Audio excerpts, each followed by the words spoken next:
This is the Future of Water, where we talk about all the ways which companies, utilities, and people are addressing the challenges and opportunities in water.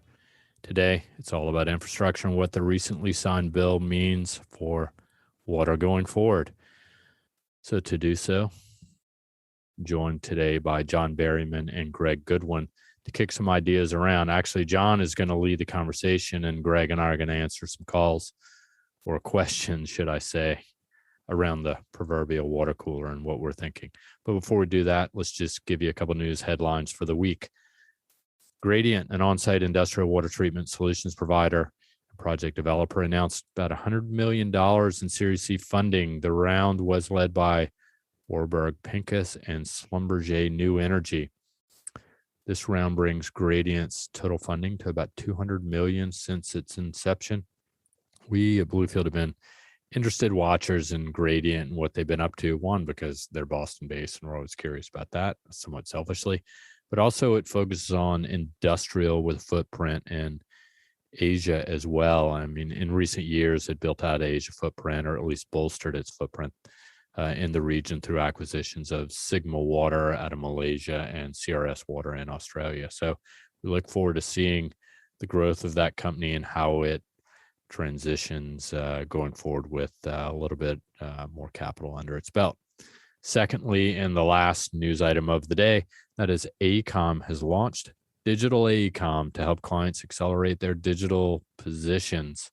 So this strategy seems to be following two paths. One is just digital consulting services through its existing business and roster of experts around the world, but also it's launching digital product strategy as well. The latter, digital projects or products, should I say, will include its Plan Engage product that focuses on stakeholder engagement and planning processes to help clients. And then the second product, notably, is Plan Spend, that's really focused on capital planning. It's a capital planning platform for customers and clients. Why do we care about this? Well, one, given the role of the EPCs as gatekeepers of sorts in the municipal and industrial sectors, for that matter, to capital and operating investment decisions, this is just another important player moving into the digital solutions and product arena. We've been mapping the players, the EPCs specifically, in their standalone reports, who's doing what, how they're doing it, because not every strategy is the same. Some are technology agnostic, some are trying to develop their own products, some are partnering with key vendors in certain ways, and some are more active through M&A than others. So this is really in Bluefield's wheelhouse and in our research wheelhouse. So if you're looking to learn more about this, you can always reach out to us. This is another step in what we would call the digitization of the water sector. So that being said, I'm going to pass it off to John Berryman, and let's have a conversation with John and Greg Goodwin. All right. For those not used to my voice, I'm John Berryman, Director of Sales at Bluefield Research. We are changing it up a bit as I've had a number of clients come our way looking for insights in the last, I'd say 10 days or so into the infrastructure bill and its impact on water. So we wanted to flip the tables a little bit. I'm joined today by Reese Tisdale and Greg Goodwin to discuss their perspectives on this infrastructure bill. So let's jump on in and talk about what this all means. Greg, I'm going to punt it to you to start us off. Can you give us a breakdown of the bill and kind of where this water fits into it all? Sure. Thanks, John. So just kind of high level items. It's $1.2 trillion overall in terms of the dollar figure for the bill, and about $550 million of that is going to be new spending. When we're talking about water infrastructure related spending, that's about $55 billion of that is going to be going towards, different various water programs. So the largest of that will be the combined state revolving fund, clean water, drinking water program is the largest line item. But interesting to see that there are pretty large outlays both for addressing lead service lines across the country and for PFAS remediation, two items that have gotten a lot of news stories over the last year and beyond. So that's an interesting development that we're seeing within there. A key part of this is that funding takes place over a 5-year period, which kind of starts to eliminate some of the risk of having shovel-ready projects that zero in on the need.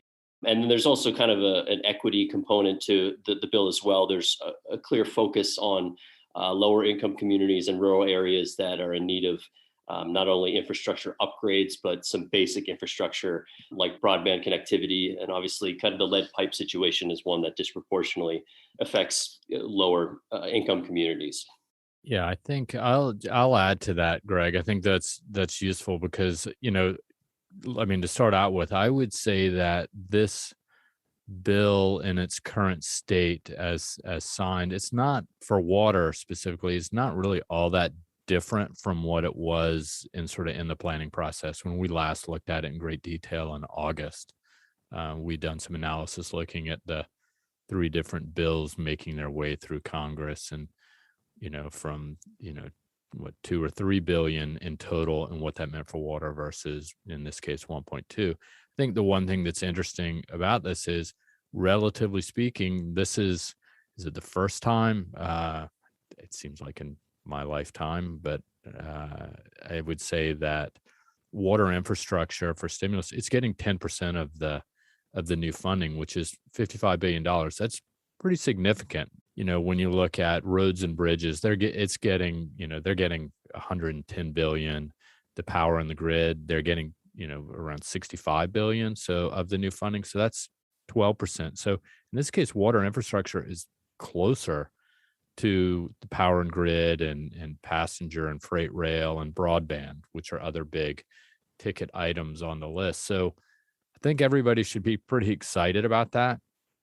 There are some disappointments. One, that the lead problem is not new. I think, Greg, you probably remember this better than I do. What is it? 1986 is when we said we were going to get lead out of the pipes or off the premises. I think that's what the terminology is. So that's been around for a long time, and it's taken this long to get there. I think the other thing I would add is that, to your point, the PFAS mitigation, that's still there. I mean, I think before the pandemic, as I've mentioned before, that there was a lot of discussion about, PFAS. Lead was, I don't want to say, it was somewhat on the back burner, quite honestly. I mean, with a few exceptions and things like what was happening in Pittsburgh or Flint and other Newark, other places. But, PFAS is still getting a big chunk of the change on top of, the state revolving fund dollars as well. Yeah, I think that's right in terms, Reese, of the magnitude of the spend that's going to be directed towards water infrastructure. We took a look back towards, kind of a larger historical view, went back about 50 years to really the beginning of the creation of the EPA and the Clean Water Act in 1970 and 1972, respectively.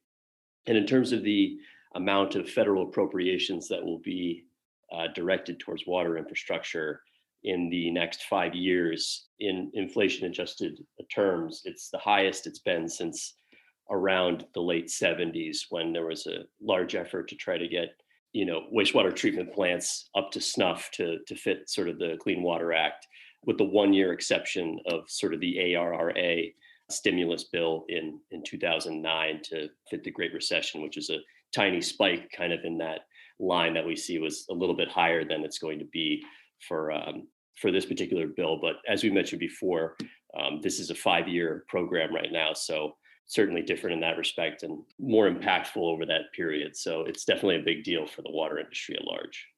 Yeah, and I don't want to get ahead of ourselves here. I think also what's interesting is, all right, 55 billion is dedicated to water, but when you start looking at things like broadband or the power and the grid or roads and bridges, they're actually, depending on where you are in the value chain of the water sector, if you're a vendor selling, pipes, culverts, storm drains, for every road that's built, you got to have storm drains. There need to be culverts. So that in some cases, hydrants. I mean, there's more that needs to be added to that as well. So and I think, Greg, you and I talked about it the other day, all broadband. So if we're going to be laying cable from, here to San Francisco across the the Midwest to rural areas, well, chemical companies have to make more wire to do that. I mean, so therefore the industrial process becomes a, water is part of that process, and therefore it has to be managed there as well. So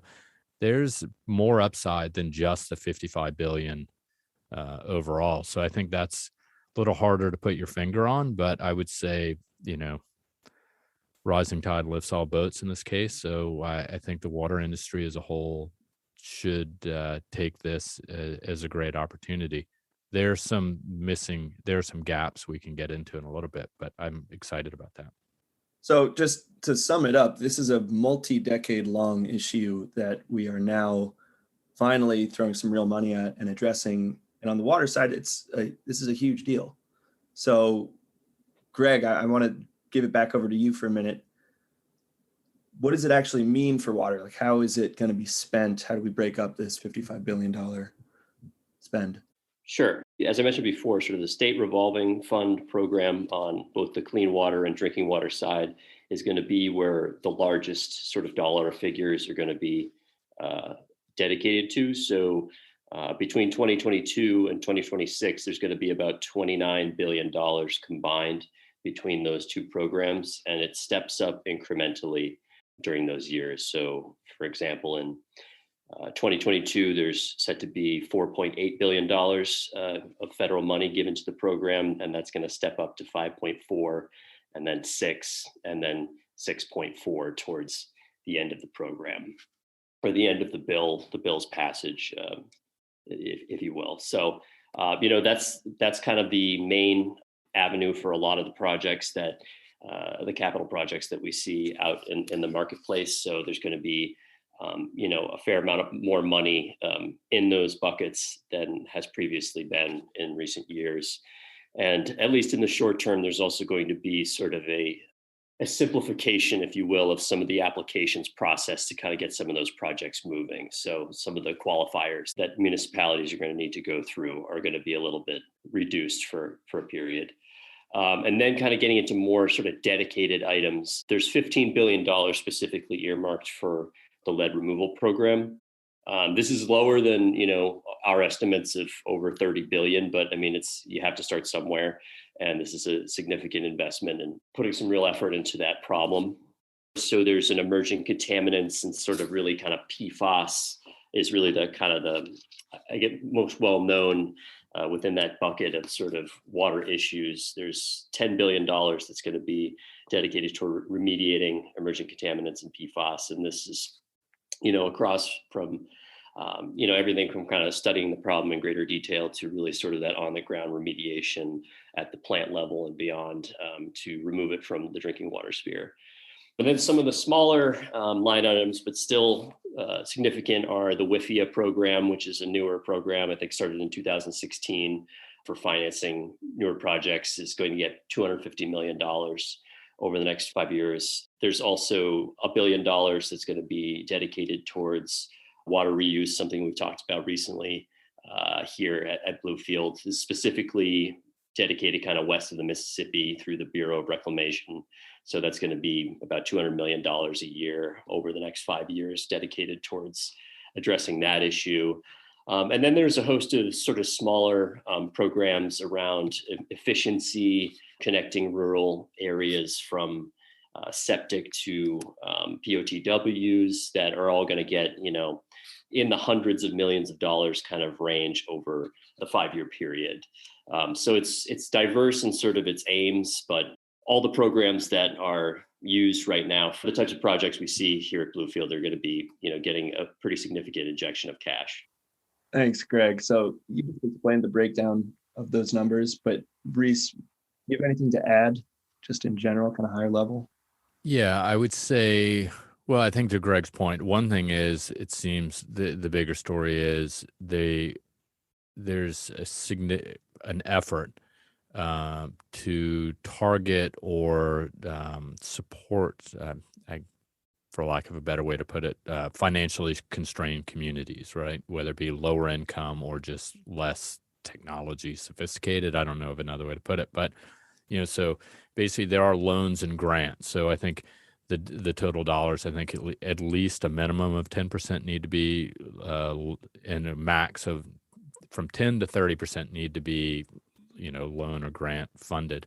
What they've also done is, for the states, lowered the matching contribution, which they've historically would set at 20% for state revolving funds. So they've lowered that, I believe, Greg, to 10%, if I remember correctly, with looking at all these numbers. But I think, the big picture is the state revolving funds, it really is a great channel to market. I think it's really important to understand that. It's not just for utilities to understand. I think the vendor and solutions provider, that end of once again, the value chain, they need to understand that, because there are, particularly when you get into smaller, medium-sized utilities or system owners, they may not have the resources, they may not have the time. So any guidance they can get to secure project financing is really what we're talking about here. Loans or grants need to be, there's a process, right? And so if vendors can help organizations do that and walk them through it, that's a benefit, I think, to everybody, right? Not only the end customer user, the utility, but also to the vendor. I think the other thing is that it's well established, the SRF program. I mean, to put things in perspective, take a look at SRF projects every year. So last year, we looked at, the number sticks out in my mind, 12,012 projects that requested funding through the state revolving fund last year. And I think the total was about $94 billion of requests. Now, of that, the awards totaled only 15 to 20 billion, if my memory serves me correctly. So there's a huge gap between requests and awards, right? So I think this, in the short term, over the next 5 years, this maybe closes that gap. I think the other thing is, because it's a 5-year program, this hopefully allows utilities and states to also kind of think more strategically about what needs to be done, as opposed to, what's shovel ready or what has to be done now. So it does give a little bit more flexibility there. So I think we're pretty excited about that. And lastly, I mean, I just to add on, the big picture is, I would say, as I mentioned a little while ago, as far as gaps go, I mean, there is the BLM money, for reuse, but there's really nothing dedicated specifically to digital besides cybersecurity dollars, which is broader than just the water sector. But there's no reason that funds dedicated to things such as reuse and digital can't be secured through the state revolving fund as well. They just have to, depends on where they match and where they sit or fall in the prioritization of the project. So it was expected that state revolving funds would get all the dollars. And in fact, even it's not just the 29 billion. I think even the other 10 and 15 billion dollars will be funneled through there as well, because it's established, and it also delivers the dollars, or those dollars are being used or decided upon at a more local level, whether it be the state or local level, as opposed to some top-down federal, EPA guidance. You've got to spend dollars on X, Y, and Z. For anybody who is listening and maybe doesn't know, could either of you give us a little context on state revolving funds in general, when those became a thing? And then even just to kind of put into perspective, because I think it's hard for us to kind of conceptualize really large numbers. So give us an idea of just how much money $55 billion is, right? That's going into water. And then are there other examples of allocated water amounts that have gone through state revolving funds in the past? Yeah. So I can speak to that at least briefly. So to put it in perspective, annually, the water sector capital investments, hardware, equipment spend, that's about a $50 billion a year market for the municipal water. So, that's 1 year. Operating expenditures for water are closer to probably $65-75 billion a year. So all in, we're talking, 110, 120 billion a year that goes in just municipal water. That does not include industrial. The state revolving funds, that's a good question. I don't remember exactly when they came about, but Greg, maybe you know that. I don't remember offhand. Aaron Bonnie Casey would certainly know. But I think what they are is really, they're basically pools that the federal government puts, you know, several $billions a year into the pot. It is allocated by sort of clean water, drinking water needs surveys. So it's allocated, it's basically population based in many respects. So, California obviously gets a big chunk of those dollars, as would Texas. They have larger populations in needs. And so what ends up happening is that the dollars are allocated proportionally across the US. And then the states, every program is a little bit different. It's broken up into drinking water and clean water, as I said. But states have had to match. And some states are more aggressive in how they award projects. Ohio sticks out in my mind. It's one we look at every year. If projects meet the criteria requested, they will fund all the projects that come through there. So they actually go beyond what the expected allocation is. That's one good thing. Whereas other states do not. And that is that I can't speak to explicitly to whether that's a function of just poor management on the state level or whether they're just not enough requests. My earlier comment about smaller systems, they have a tough time. They've got enough things on their plate already, and this is just another thing they have to deal with. What they are is basically the federal government puts it in. They are primarily loans. And so all the money that comes back into the state pot, it stays in the state pot, and the state is able to work with that. So it is sort of a ongoing program to facilitate water and wastewater or drinking water and clean water infrastructure investment. I don't know if you have anything to add to that, Greg. Just a little bit of historical context. The system that Reese is mentioning there in terms of through the state, I believe that modernized way of appropriating the funds started in around 1987. And then the program itself at large, I think, started around 1972. And from that 15-year period prior, the federal government would appropriate funds directly to municipalities. So they moved to more of a federal system after sort of the mid to late 80s into the modern system that you see now, where there's that kind of match that happens between the federal and state level, and it's managed more by the states. So there's just a little bit of extra background on how that came about. I think that's sort of the timeline for the program itself. And significance there being it's not just a top-down directive, right? So it kind of allows the states to take that need-based approach, basically. The state has their own issues that they're dealing with, so they can funds kind of at a more local level, right? Exactly. Yeah, there's more of a kind of a layer of federalism in there of making control based on the state level rather than kind of between municipality and the federal government. So I guess all of that being said, with this new bill being signed into place, can we point to any winners specifically and or losers at this point? What do you guys predict here? Well, I'll jump in on that. I would say, as always, in the water sector, it seems, I think the big winners are engineering firms. They are known to be gatekeepers of sorts to particularly larger projects.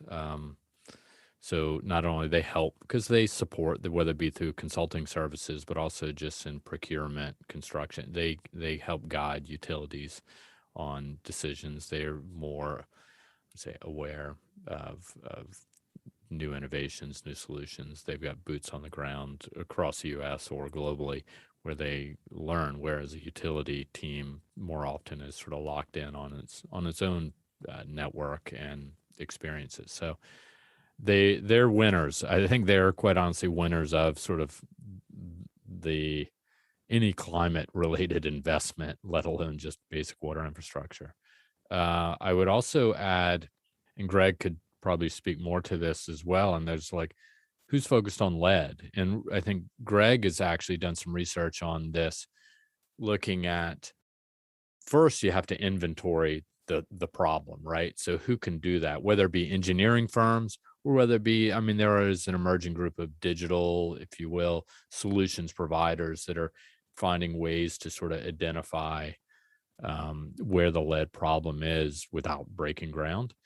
So that's step one. And then, the other part of that is who's going to do the replacement of the lead service lines. And those would be more local contractors from whether it be state to state, region to region, city to city. I think there's big opportunity. And, a lot of that, at least by our numbers, I think 10 states represent about 60 to 65% of the opportunity or problem, depending on your perspective. So if you're in the mid-Atlantic to the Midwest, sort of straight across from, East Coast to Illinois, that's where a big chunk of the opportunity is going to be. That being said, there's opportunity everywhere. I mean, whether it be in Colorado or other states as well. And then lastly, we haven't talked, as I mentioned, digital is not necessarily a line item, but cybersecurity is a big area of interest, and it's with the digitization of just the economy as a whole, not just water, wastewater infrastructure. That's, with that comes risks, and that would be cybersecurity. So that's a market that's gonna balloon, and those who have positions. I know a company like Tetra Tech, for instance, engineering firm. Once again, they've built out or at least acquired some cyber technology solutions as well. So companies like that, among others, will be well positioned. I don't know if you have anything to add, Greg. I think I agree sort of with that layout of sort of the types of firms and entities. I guess one thing that I might add that we haven't discussed too much, but could be a factor is, manufacturers and producers that have a large sort of U.S. based footprint in terms of where products and materials are sourced. There is a domestic sourcing requirement within this bill. That's not really a new provision. Those things have been around since the 1930s and onward, but there definitely is sort of a larger political element within this bill to sort of call that out. So there are some potential provisions for, certain types of materials. Typically it's been things like iron and steel that need to be sourced from the U.S., but within this bill there's provisions for, things based on glass, polymers, lumber, other types of sort of materials, and then also manufacturing components, a certain percentage, having to be manufactured within the U.S. to qualify for some of these contracts. So that's all to say that, there's going to be some jockeying within the next 6 months to a year within, executive agencies that are deciding what those definitions really are. And obviously people lobbying to be on the right side of that equation.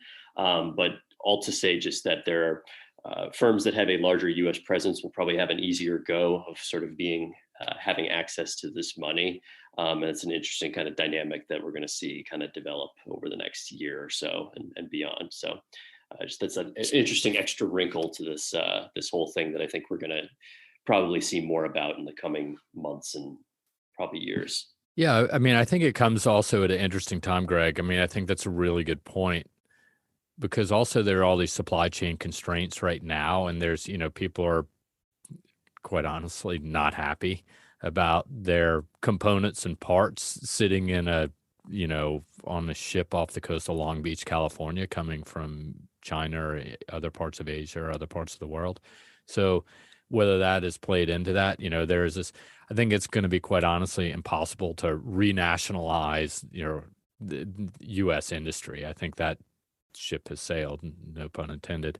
But it'll be interesting. We're definitely going to hear from, U.S. based vendors like pushing, is it going to be another wave of, American made, right? I feel like that was a big thing for a while. Greg, you're old enough, you're closer to my age than others. And, yeah, I felt like we used to see a lot of that, going to Walmart and places like that. And then it feels like it died down a little bit. Maybe we'll start seeing that again. Yeah, I think there's you can sort of sense at least a resurgence of that mentality. How it plays out, I think, will be interesting. It's obviously things only move forward in terms of a highly globalized sort of economy, but you can sort of see the political winds blowing that way at least a little bit in terms of how this bill was passed and how people want to position it in their districts and their states. Yeah, I think, and because I know we're about to wrap up, it seems. One point I want to add, because I can't stop talking, and that is one part of the broader bill is there's a shift happening. Like some of the energy provisions did make it into it, like whether it be electric vehicles and things like that. And so that means, at Bluefield we do talk a fair amount about sort of the energy transition and what are the broader impacts, whether it be on the gas sector or oil and gas or coal for that matter. So thinking longer term, if dollars are going towards this transition and sort of propping up, it provides some pretty good tailwinds to that space, which means there's a big change for water. I mean, when we launched Bluefield in 2013, there was the shale gale, was in full play. I mean, it was like we're going to be swimming in natural gas. And that seems to be kind of transitioning a bit. What's out there now is like greater focus on electric, greater focus, and now even hydrogen is coming on to the horizon as a potential opportunity for not only just power or battery storage, but also for transportation, right? And so if that in fact happens, then the water management profile changes across that whole landscape where, the coal is not providing water to coal generated power. It's probably more going to clean up as we decommission these plants. Maybe, gas plants, maybe only the most efficient remain. But then there's the hydrogen play as well. And then secondarily, there's always the talk of lithium mining and where's that going to happen? Is it going to happen whether it be in North Carolina or Southern California or Chile and Argentina? So, lithium mining for batteries requires water as well. And lastly, renewables don't really require that much water, at least in the operating, at least in the generation process for power. The manufacturing is another matter. But I just want to throw that out there as maybe even a longer term play when you look at the pie chart of opportunities for water management across the energy space. Yeah, to bring this just back into the infrastructure bill, since that's our reason for discussion today and getting together. Bluefield, we have this kind of privileged position of being objective observers of the water space. And I kind of want to throw it to you guys one last question. In your conversations with the market, we're speaking with clients. Can you give us a temperature check? Are people excited overall? Are they frustrated because the numbers aren't big enough? Is it somewhere in between? What would you say?